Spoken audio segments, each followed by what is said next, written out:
here on America's News. Welcome back. Science, social studies, and now you can add the history of big labor to your kids' curriculum. A new proposal in Connecticut is causing an uproar.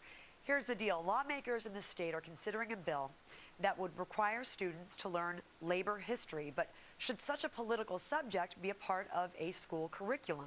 Kyle Olson is a founder of Education Action Group and the filmmaker behind A Tale of Two Missions, and he joins us now. Good to see you again, Kyle.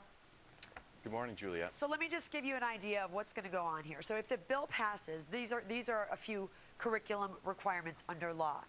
You got the Great Famine in Ireland, Native American history, Puerto Rican history. This is under Connecticut again if the bill's passed. Labor history. Your thoughts on this? Well, those are existing in law as it is today, and what they want to do is add labor history.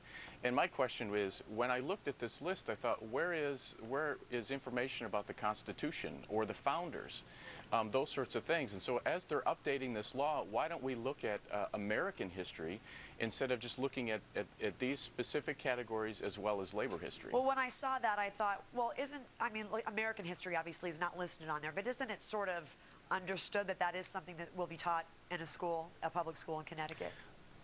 Well, you would hope, but not necessarily. And so that's why, you know, it's got to be very clear in the law what schools will be teaching. And if you look at the other parts of the law, there are all sorts of other provisions that students will be required to learn. But one interesting thing that's missing there is technology. The law does not say that students need to learn about technology, and yet legislators are going into the law and updating it so big labor will be taught. So what's your biggest issue with the fact that big labor is being taught?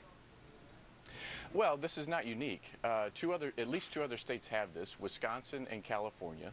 And the problem to me is that you've got the situation where legislators, primarily Democrats, have the ability to shape what students are learning. And so this is a good example of where you have one of the biggest backers of the Democratic Party, big labor, forcing itself into curriculum and into the classroom. I hate to wrap this up, but we have a quick break. Kyle, thanks for joining us today. We're going to follow this story, and we'll talk to you about it as it develops. Kyle Olson. Thank you very much. All right, more on Fox and Friends in 2 minutes.